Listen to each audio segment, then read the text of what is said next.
Hello, welcome everybody. I'm super excited today to interview my own dad for the podcast. It's a family show. So this is my dad, John Cole. He is an architect, and I don't know, how would you describe yourself professionally, Dan? Well, at the present time, I consider myself semi-retired doing hobby architecture, which is primarily vacation homes in northern New England. Prior to that, I was a partner in a large institutional commercial firm in Boston, and over the course of my career, worked pretty much all over the world as well as across the US on primarily development-driven projects, which would mean that form follows finance in most cases, that the person that originating the project is interested in architecture as a vehicle for investment. Huh. Okay, that's interesting. So I wanted to bring you on. One of the things that I have always learned from you, Dad, is your sense of strategy in business. Business was never something I thought I would get into, as you probably Nor knew. I.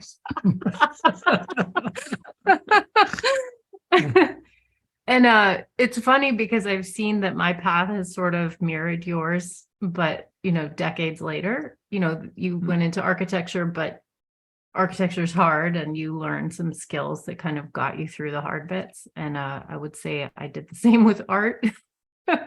Absolutely. So I basically want to just frame this episode today by there's a couple stories I want to ask you to tell, but then really want to gear it towards like you sharing some of that like really insightful strategy that I have always found so interesting and found that is one of the things I love myself about running a business. So especially for kind of young solo creative people starting their own gig. So we'll start with a story though. Sure. So one of my favorite stories about you in your early career is about graduating from architecture school right into a terrible recession. And for anybody listening who doesn't know the architecture field, it doesn't do well in recessions. So would you be willing to tell that story of how you got your first foot in the door? Sure. Architecture is a roller coaster profession. We follow closely the ups and downs of the economy, and we're typically a leading indicator. So if architects are starting to feel the pinch, that means typically a recession is 6 months to 12 months away. But anyway, back in long time ago, let's say, just to be approximate, around 1975, I hadn't actually finished architecture school, but I'd moved to Albany, New York, to be with my fiance, soon to be my wife, who was doing her medical internship there. And I started walking around. In those days, you hand carried a resume on paper and stuck your head in the door of every architect you could come up with.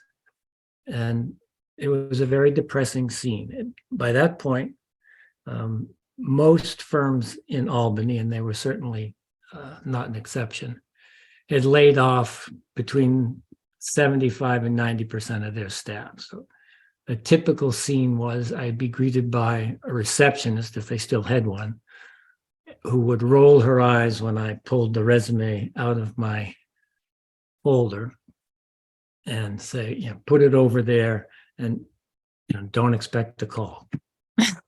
So I did that for a couple of weeks, left a lot of phone messages, and finally decided, well, I'm going to have to make my own way here. So I walked into the firm of an architect I knew had been a hockey player at RPI, which was an interest we shared as I had played hockey in college.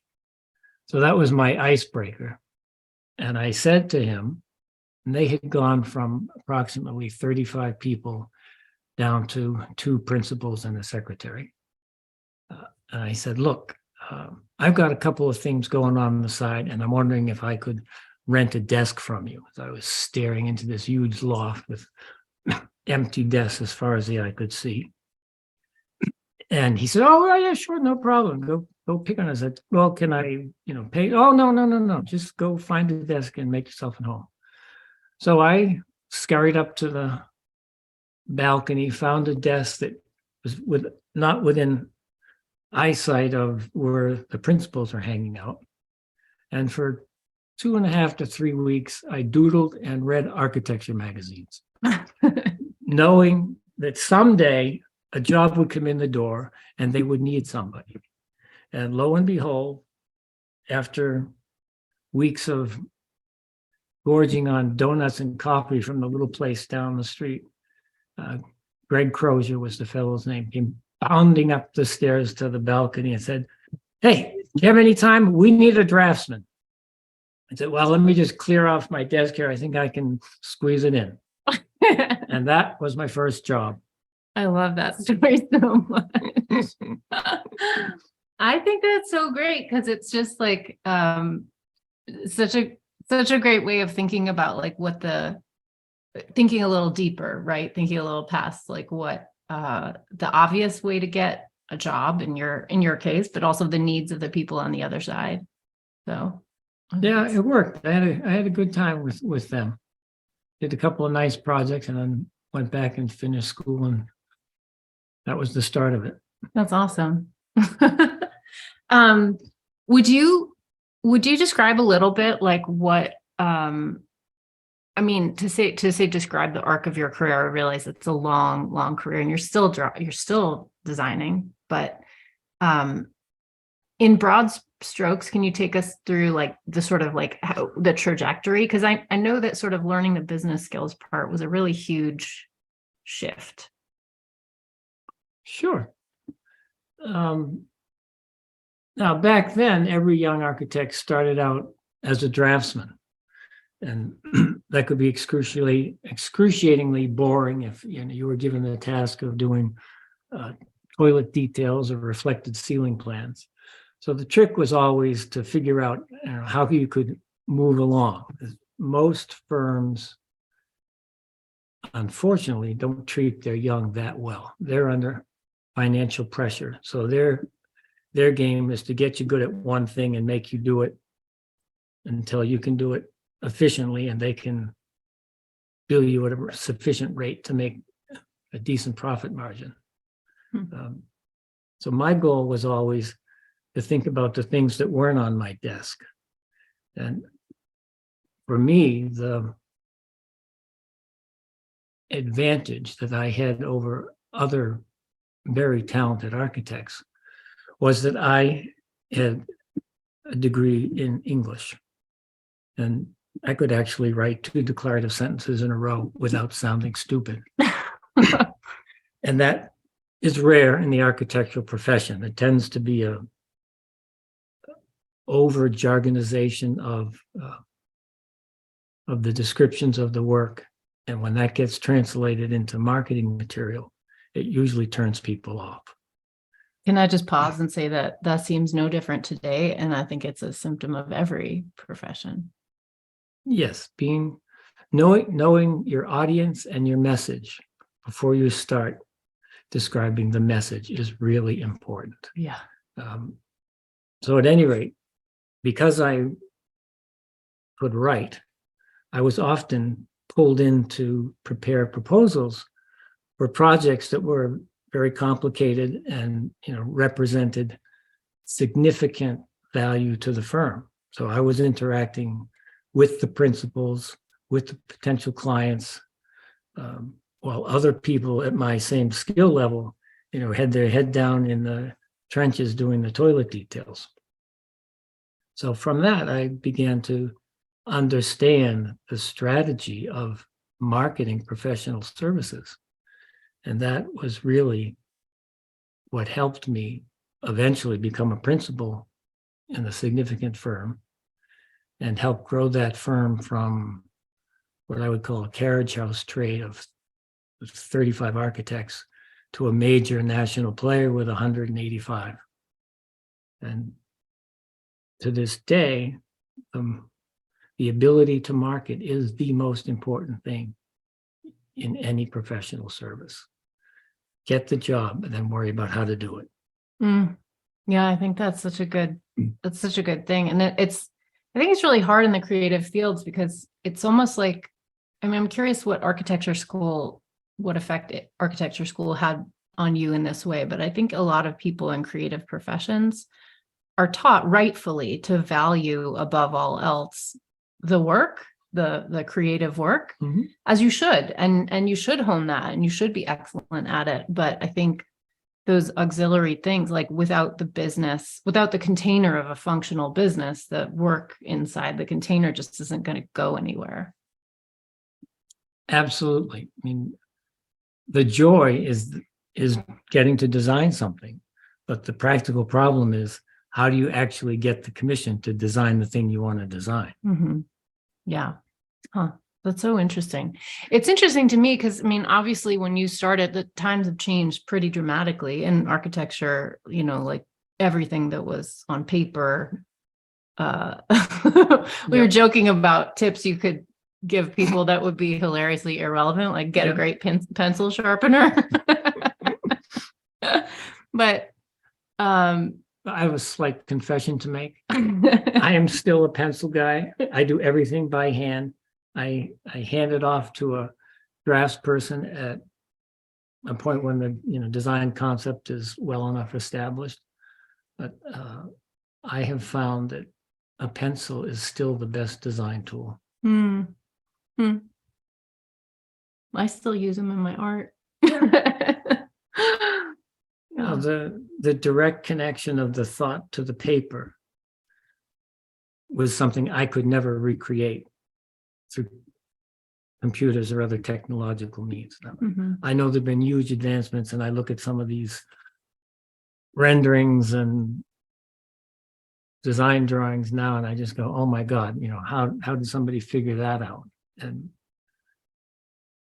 I just think sometimes the machine takes over. And I'm also struck by the fact that it's easy for someone to get mesmerized by the computer's capabilities and actually forget about the fact that it's human beings who are eventually going to build the thing and live in it. And you have to understand how it's going to get built and who it's being built for. Yeah, I love that. I think that's so, like putting the why, the end user, like front and center is like how you make great work. It's also how you get the job. Yes. It's funny because I often say when I'm speaking like that, I think, my personal theory of design is that good design is empathy. And I just can't see it. I've never found an exception to that. I feel like design of a mug is about how it feels in your hand and how it retains the heat of the beverage you put in it. And design of a space is how you feel inside of it. And it's all about kind of picturing the end user and their experience interacting with the thing, whether it's, the earrings you put on, or whether it's a place you're going to live in and cook dinner every single day of your life. One of the interesting things about architecture is, depending on the scale you practice at, how you create that connection, that empathy is quite different. If you're designing a custom residence, the end user is sitting in front of you, and that's a fairly easy dialogue to ferret out what are their motivations, what are their goals, what would make a successful outcome in their eyes.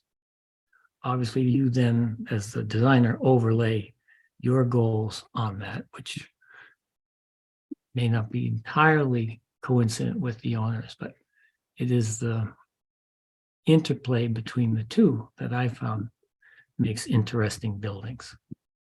If you were just a draftsman, trying to recreate the owner's described outcome, you'd often wind up with a pretty boring building. But if you can say, okay, I understand that, but here, I'd like to add this to the mix as something we might play with. Mhm. And that's starts a dialogue that I find leads to the most interesting outcomes. Mm. But in the commercial and institutional field, you don't have the end user sitting across the table from you. You're designing an apartment complex, an office building, a hotel, shopping center. You have to invent the client. So you do this, I don't know, psychographic profile. And there are actually firms out there that will develop that. We never found that that was a useful tool. But brainstorming who the people are going to use this, who are the interested parties. And it's not just the end users of the building. It's who are the neighbors? What is the environmental position of this building in a wider universe? What are the governmental regulations that will shape the envelope? And from that, you develop your preliminary set of design goals and start to explore the parameters, not so much as hoping for the moonshot design, but just to understand where's the elasticity, where can I play with this thing while it's still malleable, and then work that into a buildable, usable, delightful piece of architecture.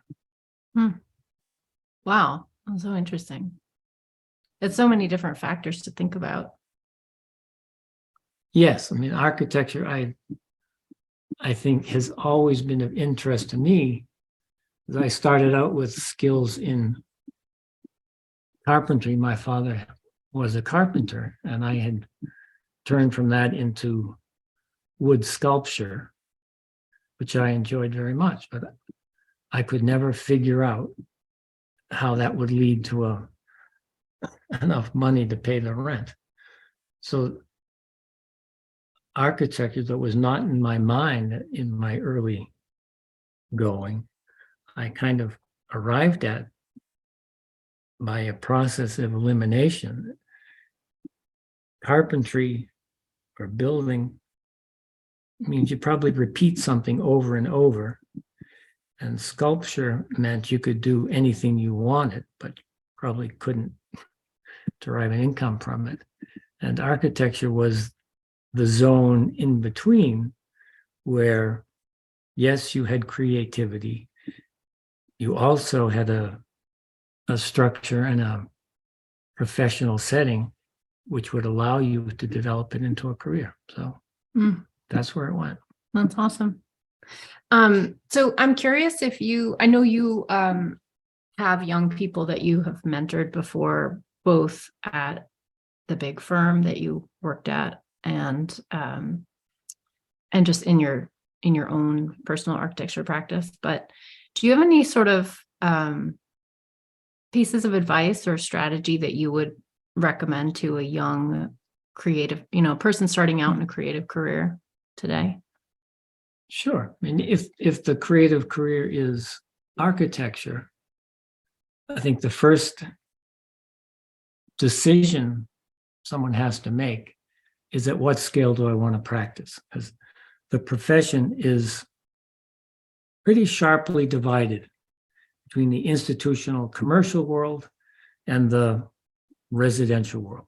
So if your goal is, I want to design beautiful houses in beautiful places, that's not the same career path you're going to take if you want to design museums and schools and government buildings. So I'll start with the small scale first. If you like the idea of being close to the craft of building as well as the design, first thing I'd say is go get a job with a contractor. Maybe it's just a summer gig and you're a gopher. Don't worry about it. You will see how a building gets made. And maybe you develop a skill set that pushes you into a design build type situation where you're not only designing it, you're building it. But if not, taking what you learn in the field and then applying it to the design at your desk or whatever, wherever you're working, you will quickly advance beyond the people who have no field experience. In the commercial world, it's a little bit different because you're not as likely to be able to get a job on a high-rise building site. True. They don't have many gophers up there walking on the beams. So forget about that. But look around your place of employment, and even before you take a job, ask questions about what is the training program in that particular firm. As I mentioned before, architects aren't good to their young. They tend to spit them out. So if you can find a firm that has a real serious development program where they let you change building types as well as your position in the design process, from early schematic design to design development to construction documents to follow up in the field, that's a firm you want to stick with. If they're just going to have you do one repetitive task, maybe that's all you can find, then the way to advance your career is to quit every time the project's over and go to the next firm and try to parlay the skills into a different aspect. It's unfortunate but true. We're not like medicine where you go through a fixed schedule of rotations to become a well-rounded physician. Mm-hmm. Architects make themselves well-rounded in a much more self-directed way. That's interesting. Do you have, something interesting about your career is you, and maybe you want to speak to this or maybe you don't, but you worked, in your earning years supporting a family, and thanks, Dad, by the way. But you were at a firm that was huge. You helped to make it huge. I'm friends with some of the other principals on a personal level, and I know that they would say that. But now you're doing kind of the heart work, like the work that you really enjoy doing just for your own fun. Like you don't need to work right now. You're retired. You could be retired.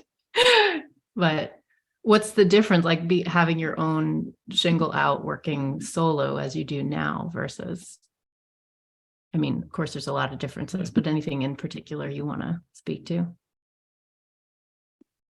Well, at this point, I don't know this is very applicable to a broad audience. There's no pressure to make money, so I can say no whenever I want. I can take a few days off. I don't have the pressure of producing a certain income every month. I think that's a luxury that's going to escape a lot of people until they're, quote, semi-retired like I am.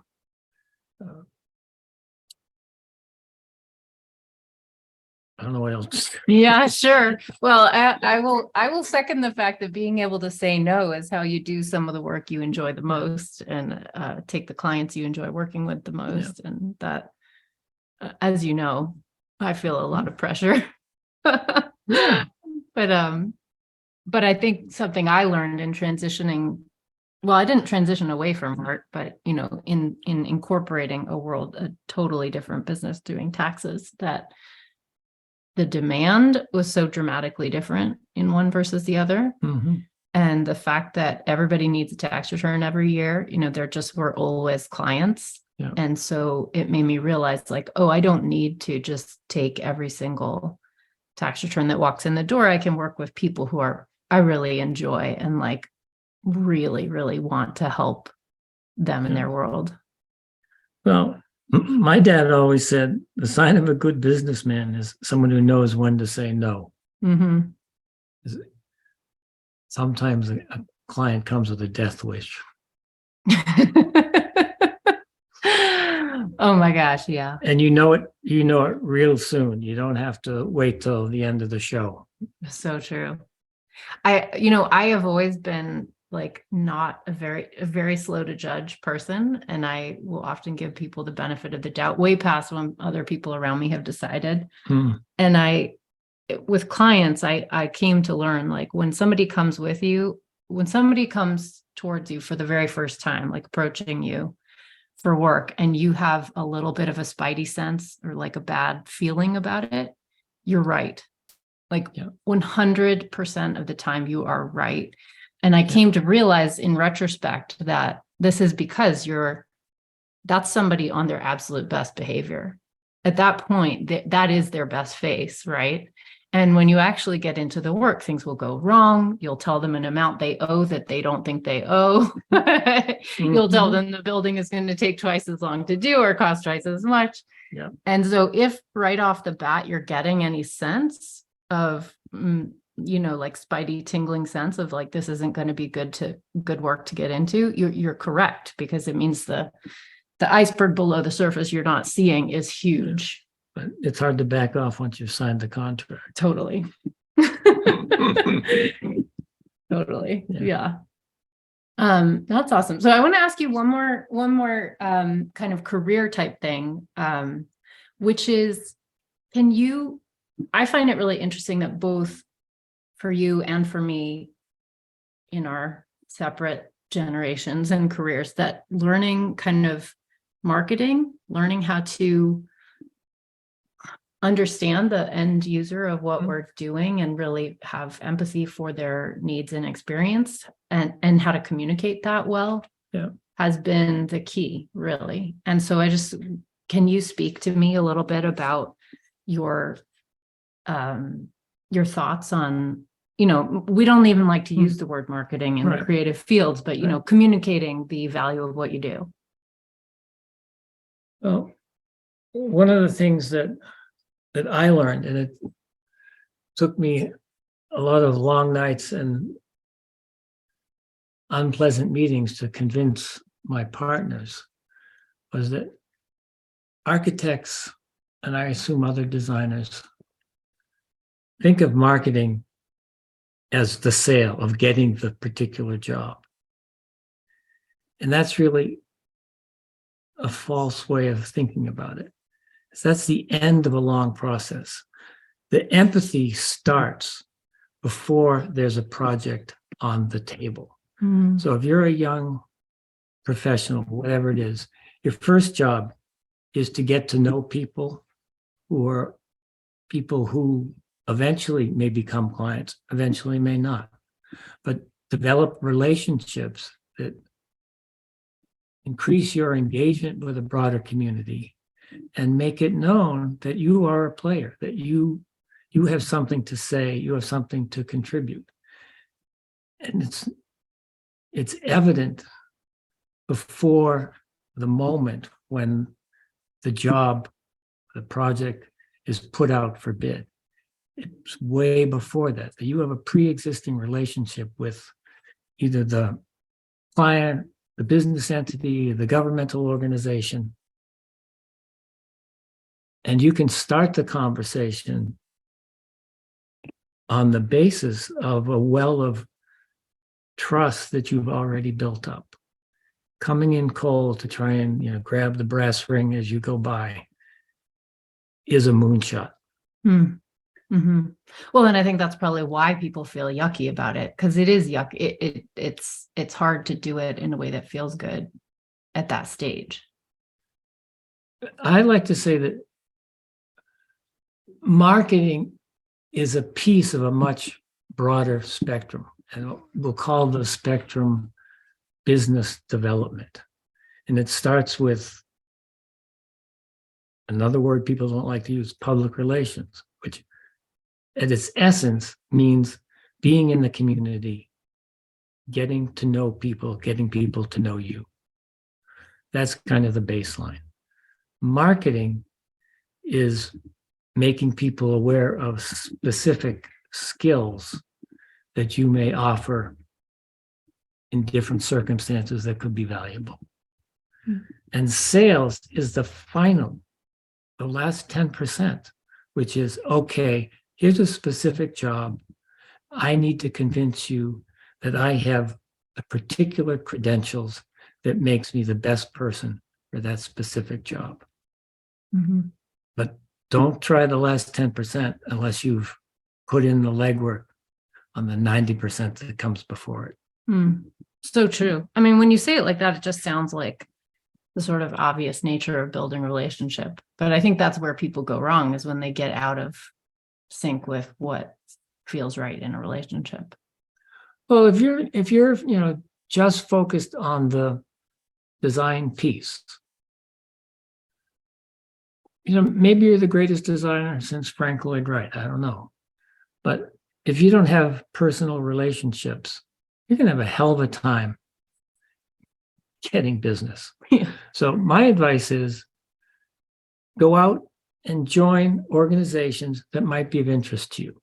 That could be an environmental organization, historical preservation, Chamber of Commerce, and you name the interest, doesn't matter. You're going to meet people and have relationships evolve over time, and those relationships will point you to other like-minded people. And eventually you'll have a whole cadre of people who know you and are interested in working with you.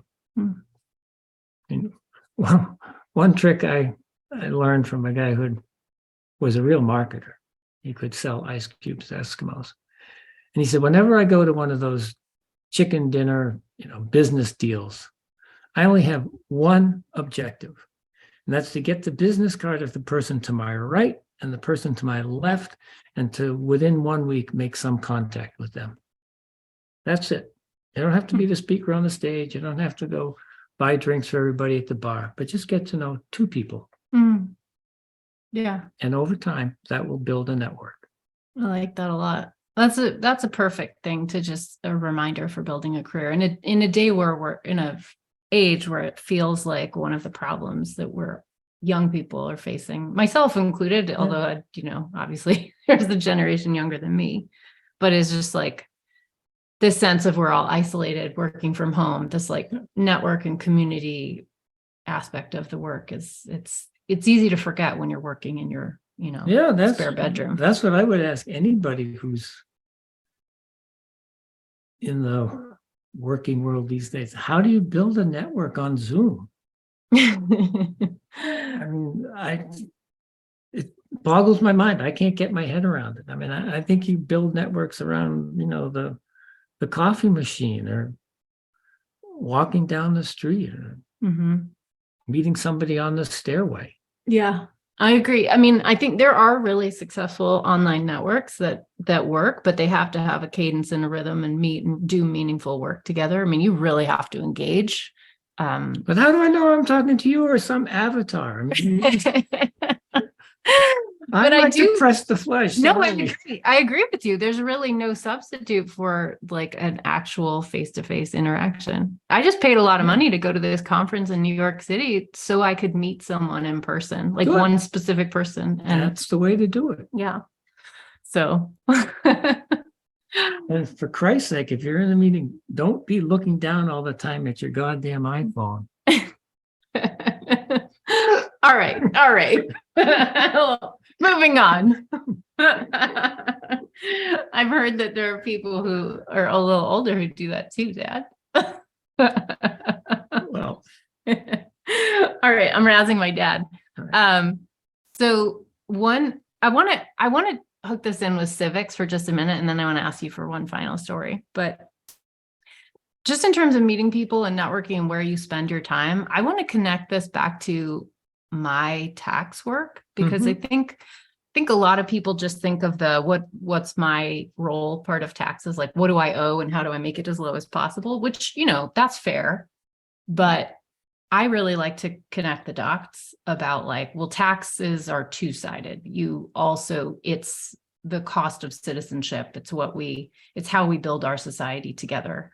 And it represents our values as a culture. And doing the sort of advocacy and political organizing, civic organizing that enacts good policy, good values, things we want our society to reflect is critical to tax-paying feeling fair to everyone. And, as many people know, it starts to feel unfair, but it's like people don't look at themselves like, oh, but what could I do about that?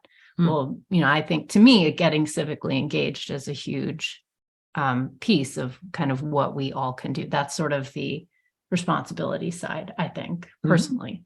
So I just wanted to tie this a little bit to something that I've seen you model to me, growing up, is you have always been really involved civically. So mom is a little bit more on the maybe like activist side of that. And I definitely got that from her too. But you've always been engaged in the sort of like brick and mortar local town. I mean, specific case here is the local town building committee, where over a couple of decades, you have helped rebuild every single school in the town outside of Boston that I grew up in, that you still live in. So A small town called Arlington. Arlington, Mass. Okay, go you ponders. Yeah. So I'm just curious, like you've never really talked about why you do that or what you get out of it, but I'm curious if you could just speak to that a little bit. Well, I've never been all that excited about activism at the intellectual level. I find it frustrating, and I don't like the way this thing is. I can squawk about it. I can send money to various organizations. I can do phone banks, but I can't turn around at the end of the day and say, yeah, I did something about that. I personally did something about that. So for me, the building committee, which I've been involved with for almost 30 years now, was a way to take the expertise that I had gained and put it to use for a broader purpose. I mean, there was no financial incentive. It was, I met a lot of people that were interesting and who have become friends, but I wasn't thinking about it in terms of a marketing strategy. And it was very satisfying. I mean, I can now look back, drive around town, see 7 elementary schools, 2 middle schools, a high school, 3 fire stations, and a library, and say, yeah, I helped make that happen. Yeah. I feel that way when I drive around Arlington. I'm like, my dad did that. Not alone, but had a major role in every single Tuesday night of my entire childhood. Was there working on that. So yeah, no, it's a source of great satisfaction. Yeah, awesome. And now a huge population boom in Arlington, Mass, because people love good schools and they want to move there now. Yeah, come check it out. We're better than Cambridge if you're listening.